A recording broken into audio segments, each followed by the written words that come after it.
News18 ಕನ್ನಡದ digital ಕಂಟೆಂಟ್ಗೆ ಸ್ವಾಗತ. ನಾನು ಚಂದ್ರಕಾಂತ್ ಸುಗಂಧಿ.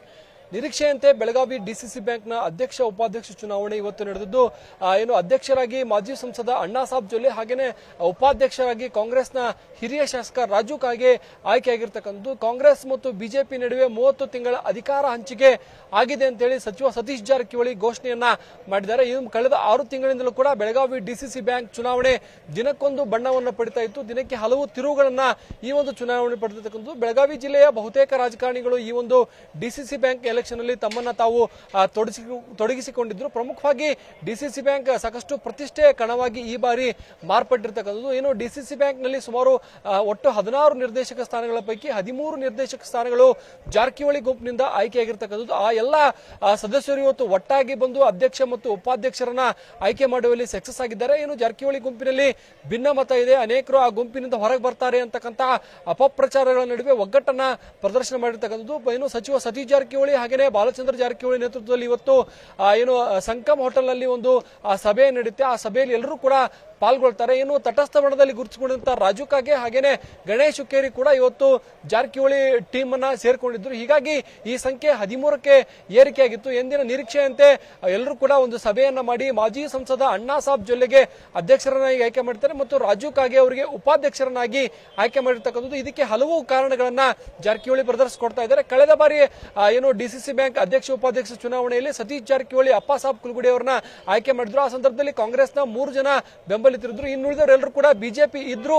ಅವರೆಲ್ಲರೂ ಕೂಡ ಸತೀಶ್ ಜಾರಕಿಹೊಳಿ ಅವರ ಮಾತಿಗೆ ಮನ್ನಣೆ ಕೊಟ್ಟಿದ್ರು. ಹೀಗಾಗಿ ಈ ಬಾರಿ ಅಧ್ಯಕ್ಷ ಸ್ಥಾನವನ್ನ ಅಣ್ಣಾ ಸಾಬ್ ಜೊಲ್ಲೆಗೆ ಬಿಟ್ಟುಕೊಟ್ಟಿರ್ತಕ್ಕಂಥದ್ದು. ಅಣ್ಣಾ ಸಾಬ್ ಜೊಲ್ಲೆ ಈ ಒಂದು ಡಿಸಿಸಿ ಬ್ಯಾಂಕ್ ನಲ್ಲಿ ಕಳೆದ ಹಲವು ವರ್ಷಗಳಿಂದ ಕೂಡ ನಿರ್ದೇಶಕರಾಗಿ ಕೆಲಸ ಮಾಡ್ತಾರೆ ಮತ್ತು ಅಧ್ಯಕ್ಷ ಗಾದಿ ಮೇಲೆ ಕಳೆದ 4 ವರ್ಷಗಳಿಂದ ಕಣ್ಣಿಟ್ಟಿರ್ತಕ್ಕಂಥದ್ದು. ಕೊನೆಗೂ ಅಣ್ಣಾ ಸಾಬ್ ಜೊಲ್ಲೆ ಬೆಳಗಾವಿ ಡಿಸಿಸಿ ಬ್ಯಾಂಕ್ ಅಧ್ಯಕ್ಷರಾಗುವಲ್ಲಿ ಸಕ್ಸಸ್ ಆಗಿರ್ತಕ್ಕಂಥದ್ದು. ಅಣ್ಣಾ ಸಾಬ್ ಜೊಲ್ಲೆ ಸ್ವತಃ ಬೀರೇಶ್ವರ ಸೊಸೈಟಿ ಅಂತ ಹೇಳಿ ಒಂದು ಸೊಸೈಟಿ ನಡೆಸ್ತಾರೆ ಮತ್ತು ಈ ಒಂದು ಹಣಕಾಸಿನ ವ್ಯವಹಾರ ಆಗಿರ್ಬೋದು ಮತ್ತು ಡಿಸಿಸಿ ಬ್ಯಾಂಕ್ ವಿಚಾರದಲ್ಲಿ ಸಾಕಷ್ಟು ಅನುಭವವನ್ನ ಹೊಂದಿದ್ದಾರೆ. ಈ ಒಂದು ಅಣ್ಣಾ ಸಾಬ್ ಜೊಲ್ಲೆ ಅವರನ್ನ ಆಯ್ಕೆ ಮಾಡೋ ಮೂಲಕ ಜಾರಕಿಹೊಳಿ ಬ್ರದರ್ಸ್ ಕೂಡ ಜಾಣ ನಡೆಯನ್ನು ಅನುಸರಿಸಿದ್ದಾರೆ. ಯಾರು ಬೇರೆಯೊಬ್ಬರನ್ನ ಮಾಡಿದ್ರೆ ತಪ್ಪು ಸಂದೇಶ ರವಾನೆ ಆಗ್ತಿತ್ತು. ಯಾಕಂದ್ರೆ ಅಣ್ಣಾ ಸಾಬ್ ಜೊಲ್ಲೆ ಮತ್ತು ಜಾರಕಿಹೊಳಿ ಗುಂಪು ಈ ಬಾರಿ ಚುನಾವಣೆ ಒಂದು ಟೀಮ್ ಅನ್ನ ಮಾಡಿಕೊಂಡು ಎಲ್ಲ ಕಡೆ ಓಡಾಟ ಮಾಡಿದ್ರು. ಒಂದು ವೇಳೆ ಅಣ್ಣಾ ಸಾಬ್ ಜೊಲ್ಲೆಯನ್ನ ಮಾಡದೆ ಹೋದ್ರೆ ಒಂದು ಜಿಲ್ಲೆಯಲ್ಲಿ ತಪ್ಪು ಸಂದೇಶವನ್ನು ಕೊಡ್ತಾರೆ ಮತ್ತು ವಿರೋಧಿಗಳು ಮತ್ತಷ್ಟು ಪ್ರಬಲರಾಗ್ತಾರೆ ಅನ್ನೋ ಕಾರಣಕ್ಕಾಗಿ ಕೊನೆ ಗಳಿಗೆಯಲ್ಲಿ ಅಣ್ಣಾ ಸಾಬ್ ಜೊಲ್ಲೆ ಅವರನ್ನ ಆಯ್ಕೆ ಮಾಡಿ ಅವರನ್ನ ಮತ್ತೆ ಅಧ್ಯಕ್ಷರ ಗಾದಿಯಲ್ಲಿ ಕೂರಿಸಿದ್ದಾರೆ. ಈಗ 30 ತಿಂಗಳ ಅಧಿಕಾರ ಹಂಚಿಕೆ ಬಗ್ಗೆಯೂ ಕೂಡ ಸಾಕಷ್ಟು ಚರ್ಚೆ ನಡೆತಕ್ಕಂಥದ್ದು. ಪ್ರಮುಖವಾಗಿ 16 ನಿರ್ದೇಶಕರು ಇದ್ರು ಮತ್ತು ಇತ್ತೀಚೆಗೆ ಅಂತಂದ್ರೆ ನಾಮನಿರ್ದೇಶಿತ ಸದಸ್ಯರಾಗಿ ಅಶೋಕ್ ಪಟ್ಟಣ್ ಕೂಡ ನೇಮಕ ಆಗಿರ್ತಕ್ಕಂಥದ್ದು. ಅಶೋಕ್ ಪಟ್ಟಣ್ ಇವತ್ತು ಯಾವುದೇ ಬಣದಲ್ಲಿ ಅವರು ಗುರುತಿಸಿಕೊಳ್ಳಿಲ್ಲ. ಮತದಾನಕ್ಕೂ ಈ ಒಂದು ಚುನಾವಣಾ ಸಂದರ್ಭದಲ್ಲಿ ಅವರು ಹೊರಗೆ ಬರದಿರೋದು ಕೂಡ ಸಾಕಷ್ಟು ಚರ್ಚೆಗೆ ಗ್ರಾಸವಾಗಿದೆ. ಮುಖ್ಯಮಂತ್ರಿ ಮೂಲಕ ನೇರವಾಗಿ ನಾಮನಿರ್ದೇಶಿತ ಸದಸ್ಯರಾಗಿ ಅಶೋಕ್ ಪಟ್ಟಣ್ ಆಯ್ಕೆಯಾಗಿದ್ರು. ಅಶೋಕ್ ಪಟ್ಟಣ್ಗೆ ಮತದಾನದ ಹಕ್ಕಿತ್ತು. ಆದರೆ ಅಣ್ಣಾ ಸಾಬ್ ಜೊಲ್ಲೆ ಅವಿರೋಧವಾಗಿ ಆಯ್ಕೆಯಾದ್ರು ಕೂಡ ಯಾವುದೇ ಒಂದು ಗುಂಪಿನಲ್ಲಿ ಕಾಣಿಸಿಕೊಂಡಿರಲಿಲ್ಲ ಅಶೋಕ್ ಪಟ್ಟಣ್. ಇದು ಸಾಕಷ್ಟು ಕುತೂಹಲಕ್ಕೆ ಕಾರಣವಾಗಿದೆ ಮತ್ತು ಯಾವ ಗುಂಪಿನಲ್ಲೂ ಕಾಣಿಸಿಕೊಳ್ಳದೆ ಖಾಸಗಿ ಹೋಟೆಲ್ನಲ್ಲಿ ಉಳಿದಿರ್ತಕ್ಕಂಥದ್ದು.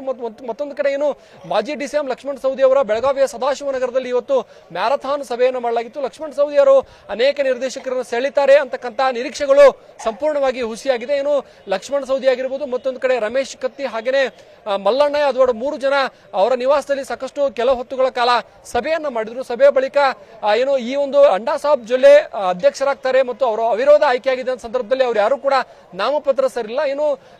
ಬಳಿಕ ನಡೆದಂತಹ ಸಾಮಾನ್ಯ ಸಭೆಗೆ ಎಲ್ಲರೂ ಕೂಡ 16 ಜನ ನಿರ್ದೇಶಕರು ಹಾಜರಾಗಿರ್ತಕ್ಕಂಥದ್ದು. ಬೆಳಗಾವಿ ಜಿಲ್ಲೆಯಲ್ಲಿ ನಡೆದಂತಹ ಒಂದು ಪ್ರತಿಷ್ಠಿತ ಮತ್ತು ಜಿದ್ದಾಜಿದ್ದಿನ ಹೋರಾಟಕ್ಕೆ ಇವತ್ತು ಅಂತಿಮವಾಗಿ ತೆರೆ ಬಿದ್ದಿದೆ. ಕಳೆದ 29 ವರ್ಷಗಳಿಂದ ಕೂಡ ಡಿಸಿಸಿ ಬ್ಯಾಂಕ್ ಮೇಲೆ ಕಂಡಿಟ್ಟಿದ್ದಂತಹ ಜಾರಕಿಹೊಳಿ ಬ್ರದರ್ಸ್ ಈ ಬಾರಿ ಸಂಪೂರ್ಣವಾಗಿ ಬ್ಯಾಂಕ್ ಮೇಲೆ ಹಿಡಿತ ಸಾಧಿಸುವಲ್ಲಿ ಸಕ್ಸಸ್ ಆಗಿರ್ತಕ್ಕಂಥದ್ದು. ಈ ಹಿಂದೆ ಬಾಲಚಂದ್ರ ಜಾರಕಿಹೊಳಿ ಗೋಕಾಕ್ನಿಂದ ಸೋತಿದ್ರು. ಬಳಿಕ ಹಲವು ವರ್ಷಗಳ ಕಾಲ ಡಿಸಿಸಿ ಬ್ಯಾಂಕ್ ಮೇಲೆ ಅಧಿಕಾರ ಹಿಡಿಯಕ್ಕೆ ಅವರು ಸಾಕಷ್ಟು ಪ್ರಯತ್ನ ಮಾಡಿದ್ರು. ಅದು ಸಕ್ಸಸ್ ಆಗಿಲ್ಲ. ಕಳೆದ 10 ವರ್ಷಗಳಿಂದ ಕೂಡ ಅವರು ಮಾಜಿ ಅಧ್ಯಕ್ಷ ರಮೇಶ್ ಕತ್ತಿಗೆ ಬೆಂಬಲವನ್ನ ಕೊಡ್ತಾ ಇದ್ರು. ಲಕ್ಷ್ಮಣ್ ಸವದಿ ಅವರನ್ನ ಕೆಳಗಿಳಿಸಕ್ಕೆ ಜಾರಕಿಹೊಳಿ ಮತ್ತು ಕತ್ತಿ ಬಣಗಳು ಮೊದಲು ಒಂದಾಗಿರ್ತಕ್ಕಂಥದ್ದು. ಬಳಿಕ ಈ ಒಂದು ಬಣಗಳಲ್ಲಿ ಸಾಕಷ್ಟು ಭಿನ್ನಮತ ಸೃಷ್ಟಿಯಾಗಿತ್ತು. ರಮೇಶ್ ಕತ್ತಿ ಅವರನ್ನ ಅಧ್ಯಕ್ಷ ಗಾದಿಯಿಂದ ಕೆಳಗಿಳಿಸ್ತಾರೆ. ಬಳಿಕ ನಡೆದಂತಹ ಚುನಾವಣೆ ರೋಚಕವಾಗಿರ್ತಕ್ಕಂಥದ್ದು. ಪ್ರತಿ ತಾಲೂಕಿನಲ್ಲೂ ಕೂಡ ಶಾಸಕರು, ಶಾಸಕರ ಮನೆಯವರು, ಸಚಿವರ ಮಕ್ಕಳೆಲ್ಲರೂ ಕೂಡ ಈ ಒಂದು ಚುನಾವಣಾ ಕಣಕ್ಕಿಳಿದಿದ್ದು ಕಳೆದ 6 ತಿಂಗಳಿಂದಲೂ ಕೂಡ ಸಾಕಷ್ಟು ಕುತೂಹಲವನ್ನ ಬೆಳಗಾವಿ ಡಿಸಿಸಿ ಬ್ಯಾಂಕ್ ಚುನಾವಣೆ ಏರ್ಪಟ್ಟಿರ್ತಕ್ಕಂಥದ್ದು. ಸುಮಾರು 9 ಕ್ಷೇತ್ರಗಳಲ್ಲಿ ಅವಿರೋಧ ಆಯ್ಕೆ ಮಾಡುವ ಮೂಲಕ ಜಾರಕಿಹೊಳಿ ಬ್ರದರ್ಸ್ ತಮ್ಮ ಜಾಣ ನಡೆಯನ್ನ ಇಟ್ಟಿರ್ತಕ್ಕಂಥದ್ದು. ತಮ್ಮ ಜೊತೆಗೆ ಗುರುತಿಸಿಕೊಂಡಿದ್ದಂತಹ ಚಂದ್ರರಾಜ್ ಹಟ್ಟಿಗಳಿಗೂ ಕೂಡ ಅವರು ಇತರೆ ಸ್ಥಾನಗಳಲ್ಲಿ ಇತರೆ ಒಂದು ವರ್ಗಗಳಲ್ಲಿ ಅವ್ರಿಗೊಂದು ಸ್ಥಾನಮಾನವನ್ನು ಕೂಡ ಕೊಟ್ಟಿರ್ತಕ್ಕಂಥದ್ದು. ಏನು ಚಂದ್ರರಾಜ್ ಜಾರಕಿಹೊಳಿ ಖಾನಾಪುರದಿಂದ ಚುನಾವಣೆ ನಿಲ್ಲಕ್ಕೆ ಸ್ಪರ್ಧೆಯನ್ನು ಮಾಡಕ್ಕೆ ಎಲ್ಲ ರೀತಿಯ ಸಿದ್ಧತೆಯನ್ನು ಮಾಡಿಕೊಂಡಿದ್ರು. ಅವ್ರನ್ನ ಖಾನಾಪುರದಿಂದ ವಾಪಸ್ ತೆಗೆಸಿ ಇತರೆ ಸ್ಥಾನಗಳನ್ನ ಅವ್ರನ್ನ ಆಯ್ಕೆ ಮಾಡಲು ಕೂಡ ಸಕ್ಸಸ್ ಆಗಿದ್ರು. ಈ ಮೂಲಕ ಕತ್ತಿ ಮತ್ತು ಸೌದಿ ಬಣಕ್ಕೆ ಒಂದು ಶಾಕ್ ಅನ್ನು ಕೊಟ್ಟಿರ್ತಕ್ಕಂಥದ್ದು. ಲಿಂಗಾಯತ ಮುಖಂಡರು ನಮ್ಮ ಜೊತೆಗೆ ಇದ್ದಾರೆ ಅಂತಕ್ಕಂಥ ಒಂದು ಸಂದೇಶವನ್ನ ಜಾರಕಿಹೊಳಿ ಬ್ರದರ್ಸ್ ಸಾರಿದ್ರು. ಈ ಚುನಾವಣೆ ಮೊದಲು ಲಿಂಗಾಯತರನ್ನೇ ಅಧ್ಯಕ್ಷರನ್ನಾಗಿ ಮತ್ತು ಉಪಾಧ್ಯಕ್ಷರನ್ನಾಗಿ ಮಾಡ್ತೀವಿ ಅಂತ ಹೇಳಿ ಬಾಲಚಂದ್ರ ಜಾರಕಿಹೊಳಿ ಸ್ಪಷ್ಟವಾಗಿ ಹೇಳಿದ್ರು. ಅದರಂತೆ ಈಗ ಏನು ಅಣ್ಣಾ ಸಾಹೇಬ್ ಜೊಲ್ಲೆ ಹಾಗೇನೆ ರಾಜು ಕಾಗೆ ಅವರನ್ನ ಅಧ್ಯಕ್ಷ ಮತ್ತು ಉಪಾಧ್ಯಕ್ಷರನ್ನಾಗಿ ಆಯ್ಕೆ ಮಾಡಿದ್ದಾರೆ. ಮತ್ತು ಈಗ ಕಳೆದ ಕೆಲವು ದಿನಗಳಿಂದ ಕೂಡ ಬ್ಯಾಂಕ್ನಿಂದ 1,000 ಕೋಟಿಗೂ ಹೆಚ್ಚು ಹಣ ಠೇವಣಿ ಹಣವನ್ನ ವಾಪಸ್ ಪಡೆದಿದ್ದಾರೆ ಅಂತಕ್ಕಂಥ ಆರೋಪಗಳಿದೆ. ಅದಕ್ಕೂ ಕೂಡ ಸ್ಪಷ್ಟನೆ ಕೊಡುವಂತಹ ಕೆಲಸವನ್ನ ಮಾಡಿದ್ದಾರೆ. ಕಬ್ಬು ಹಂಗಾಮು ಆರಂಭ ಸಂದರ್ಭದಲ್ಲಿ ಠೇವಣಿಯನ್ನ ವಾಪಸ್ ಪಡೆದು ರೈತರು ಕೃಷಿ ಚಟುವಟಿಕೆಗಳು ಬಳಸ್ತಾರೆ. ಮತ್ತೊಂದು ಕಡೆ ಗೋಲ್ಡ್ ದರ ಹೆಚ್ಚಾಗಿದ್ದ ಕಾರಣಕ್ಕಾಗಿ ಈ ಹಣವನ್ನ ಅಲ್ಲಿ ತೊಡಗಿಸಿರ್ತಾರೆ. ಇದು ಮುಂದಿನ ದಿನಗಳಲ್ಲಿ ಯಾವುದೇ ರೀತಿ ತೊಂದರೆ ಆಗಲ್ಲ. ಈಗ ಬ್ಯಾಂಕ್ ನಲ್ಲಿ ಸುಮಾರು 6,000 ಕೋಟಿಯಷ್ಟು ಡೆಪಾಸಿಟ್ ಹಣ ಇದೆ. ಇದು 10,000 ಕೋಟಿಗೆ ನಾವು ಏರಿಸ್ತೇವೆ, ರಾಜ್ಯದಲ್ಲೇ ನಂಬರ್ 1 ಡಿಸಿಸಿ ಬ್ಯಾಂಕ್ ನಾಗಿ ಮಾಡ್ತೇವೆ ಅಂತಕ್ಕಂಥದ್ದು ಬಾಲಚಂದ್ರ ಜಾರಕಿಹೊಳಿ ಬೆಳಗಾವಿಲಿ ಹೇಳಿರ್ತಕ್ಕಂಥದ್ದು. ಮತ್ತು ಹೊಸದಾಗಿ ಆಯ್ಕೆಯಾದಂತಹ ಅಣ್ಣಾ ಸಾಹೇಬ್ ಜೊಲ್ಲೆ ಪರವಾಗಿ ಏನು ಬ್ಯಾಟಿಂಗ್ ಅನ್ನ ಮಾಡಿದ್ದಾರೆ. ಅಣ್ಣಾ ಸಾಹೇಬ್ ಜೊಲ್ಲೆಯನ್ನ ಮಾಜಿ ಪ್ರಧಾನಿ ಮನಮೋಹನ್ ಸಿಂಗ್ ಅವರಿಗೂ ಕೂಡ ಹೋಲಿಕೆ ಮಾಡುವಂತ ಕೆಲಸವನ್ನು ಮಾಡಿರ್ತಕ್ಕಂಥದ್ದು. ಏನು ಬಯಸದೇ ಬಂದ ಭಾಗ್ಯ ಅನ್ನೋ ರೀತಿ ರಾಜು ಕಾಗೆ ಇವತ್ತು ಅನಿರೀಕ್ಷಿತವಾಗಿ ಉಪಾಧ್ಯಕ್ಷರಾಗಿ ಆಯ್ಕೆಯಾಗಿದ್ದಾರೆ. ಬೆಳಗ್ಗೆಯಿಂದ ಕೂಡ ಲಕ್ಷ್ಮಣ್ ಸವದಿ ಮನೆಯಲ್ಲಿ ಕಾಣಿಸಿಕೊಂಡಿದ್ದಲ್ಲ ಏನು ರಾಜು ಕಾಗೆ ದಿಢೀರ್ನೆ ಜಾರಕಿಹೊಳಿ ಗುಂಪನ್ನ ಸೇರ್ತಾರೆ. ಬಳಿಕ ತಕ್ಷಣಕ್ಕೆ ಬಂದು ಅವರು ನಾಮಪತ್ರ ಸಲ್ಲಿಸಿದ ಸಂದರ್ಭದಲ್ಲಿ ಅವರನ್ನ ಉಪಾಧ್ಯಕ್ಷರನ್ನಾಗಿ ಆಯ್ಕೆ ಮಾಡಿರ್ತಕ್ಕಂಥದ್ದು. ಮುಂದಿನ ದಿನಗಳಲ್ಲಿ ಬ್ಯಾಂಕ್ ಅನ್ನ ಸುಸೂತ್ರವಾಗಿ ನಡೆಸಬೇಕಾದಂತಹ ಜವಾಬ್ದಾರಿ ಅಣ್ಣಾ ಸಾಹೇಬ್ ಜೊಲ್ಲೆ ಮತ್ತು ಜಾರಕಿಹೊಳಿ ಬ್ರದರ್ಸ್ ಇದೆ. ಒಂದು ವೇಳೆ ಬ್ಯಾಂಕ್ ನಲ್ಲಿ ಹೆಚ್ಚು ಕಡಿಮೆ ಆದರೆ ಇಡೀ ಇದು ಅವರ ರಾಜಕೀಯದ ಮೇಲೆ ದೊಡ್ಡ ಪರಿಣಾಮ ಬೀರುವ ಹಿನ್ನೆಲೆಯಲ್ಲಿ ಸಾಕಷ್ಟು ಏನು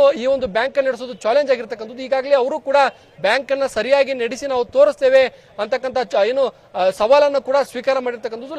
ಜೊತೆ ಚರ್ಚೆ ಮಾಡಿ ಇವತ್ತು ಅಂತಿಮವಾಗಿ ಇನ್ನು ಕೆಲವು ಶಾಸಕರನ್ನ ಚರ್ಚೆ ಮಾಡಿ ಡಿಸಿಸಿ ಬ್ಯಾಂಕ್ನ ಅಧ್ಯಕ್ಷರಾಗಿ ನಮ್ಮ ಗುಂಪಿನಿಂದ ಜೊಲ್ಲೆ ಅವರಿಗೆ ಅಧ್ಯಕ್ಷ ಆಯ್ಕೆ ಮಾಡಲಿಕ್ಕೆ ಎಲ್ಲರೂ ಒಮ್ಮತ ಸೂಚಿಸಿದ್ದಾರೆ.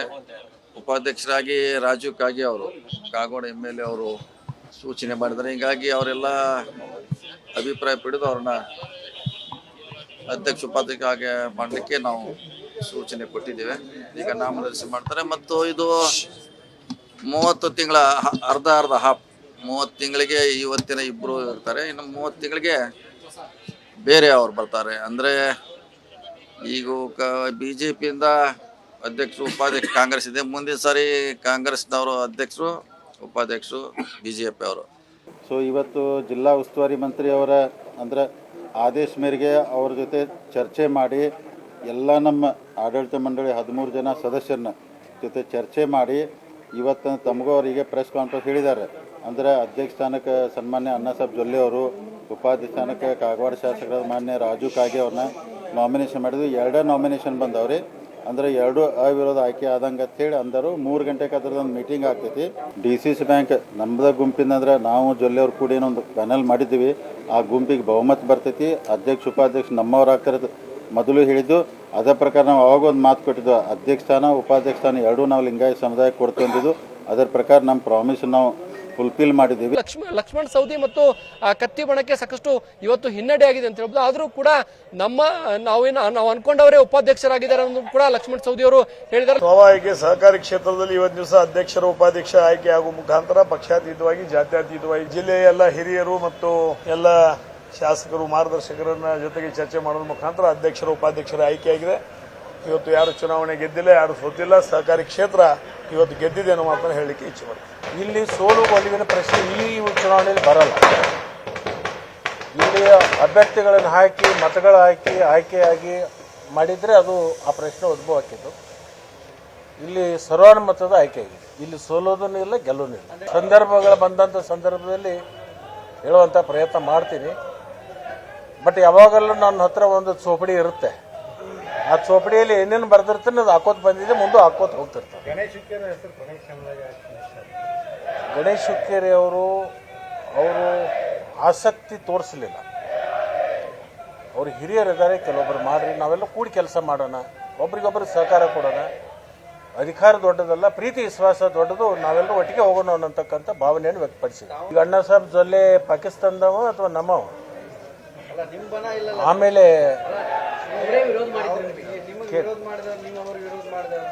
ನೀವು ಆಂತರಿಕವಾಗಿ ಕೂತ್ ಕೇಳು, ನಿನಗೆಲ್ಲನೂ ಗೊತ್ತಾಗುತ್ತೆ.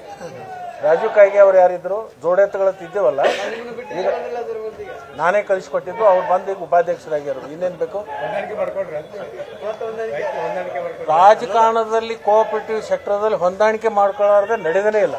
ಇಲ್ಲಿ ಹೊಂದಾಣಿಕೆ ಮಾಡ್ಬೇಕಾಗತ್ತೆ, ಒಬ್ರಿಗೊಬ್ರು ಸಹಕಾರ ಕೊಡಬೇಕು. ಲಕ್ಷ್ಮಣ್ ಸವದಿ ಅವ್ರ ಜೊತೆಗೆ ರಾಜು ಕಾಗೆ ಗುರುತಿಸಿಕೊಂಡಿರ್ತಕ್ಕಂಥದ್ದು. ಆದರೆ ರಾಜು ಕಾಗೆ ಅವ್ರನ್ನ ಸೆಳೆಯೋದು ಮತ್ತು ಅವ್ರನ್ನ ಉಪಾಧ್ಯಕ್ಷ ಮಾಡುವ ಮೂಲಕ ಜಾರಕಿಹೊಳಿ ಬ್ರದರ್ಸ್ ತಮ್ಮ ರಾಜಕೀಯ ಹೆಜ್ಜೆ ನೀಡಿರ್ತಕ್ಕಂಥದ್ದು ಸಾಕಷ್ಟು ಕುತೂಹಲಕಾರಿಯಾಗಿದೆ. ಒಟ್ಟು ಬೆಳಗಾವಿ ಜಿಲ್ಲೆಯಲ್ಲಿ ಕಳೆದ 6 ತಿಂಗಳಿಂದ ನಡೆದಂತಹ ಎಲ್ಲ ರಾಜಕೀಯ ಚಟುವಟಿಕೆಗಳಿಗೆ ಇವತ್ತು ತೆರೆ ಬಿದ್ದಿರ್ತಕ್ಕಂಥದ್ದು. ಕೊನೆಗೂ ಕೂಡ ಜಾರಕಿಹೊಳಿ ಬ್ರದರ್ಸ್ 29 ವರ್ಷಗಳ ಬಳಿಕ ಡಿಸಿಸಿ ಬ್ಯಾಂಕ್ನಲ್ಲಿ ತಮ್ಮ ಹಿಡಿತವನ್ನ ಸಾಧಿಸಿದ್ದಾರೆ. ನಿರ್ಭೀತ, ನಿಷ್ಪಕ್ಷಪಾತ, ವಿಶ್ವಾಸಾರ್ಹ ಸುದ್ದಿಗಳಿಗೆ ಮತ್ತೊಂದು ಹೆಸರಾಗಿರುವ ನ್ಯೂಸ್ 18 ಕನ್ನಡ ಈಗ ಆಪ್ನಲ್ಲೂ ಲಭ್ಯವಿದೆ.